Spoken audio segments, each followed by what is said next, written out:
দেখেছি, আমি কোথায় দেখেছি, হাত পড়ছে না মনে। ভাই রে ভাই, মেহেদি তো জ্বলে পুড়ে ছারখার হয়ে যাচ্ছে।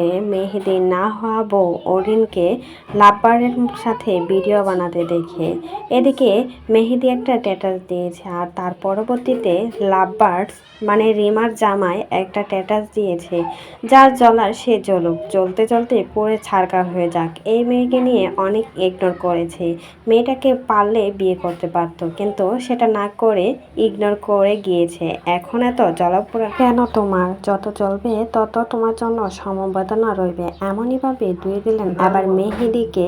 জনপ্রিয় কন্টেন্ট ক্রিয়েটর লাভবার্স, তাকে কিন্তু সবাই চিনে থাকে। টিকটক, ইনস্টাগ্রাম খুব ভালোই তাদের নাম রয়েছে, আর সেখানেই কিন্তু অরিন গিয়েছিল ভিডিও বানাতে। আর সেই ছেলের সাথে দেখার পর রীতিমতো মেহেদি মামা জ্বলে পুড়ে ছারখার হয়ে যাচ্ছে। আর এটা দেখার পর তারাও কিন্তু ছাড় দেয় নাই মেহেদিকে, তারাও কিন্তু পাল্টা জবাব দিয়ে দিল। আর অরিন জানিয়েছে যে হারিয়েছে সে এখন হয়তো বা বুঝতে পারছে আমাকে না পেয়ে এখন জ্বলে পুড়ে ছারখার হয়ে যাচ্ছে।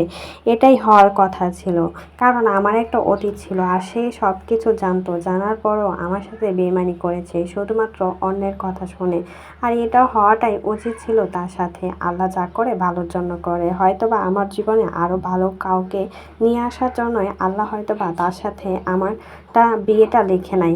এমনই কথা বললেন অরিন স্ট্যাটাসের মাঝে।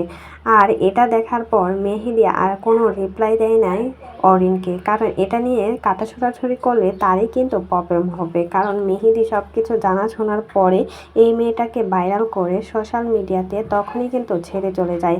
আর এখন এই মেয়েটা যখনই কোনো ছেলের সাথে ভিডিও বানায় তখনই কিন্তু মেহেদি জ্বলে পুড়ে ছারখার হয়ে যায়।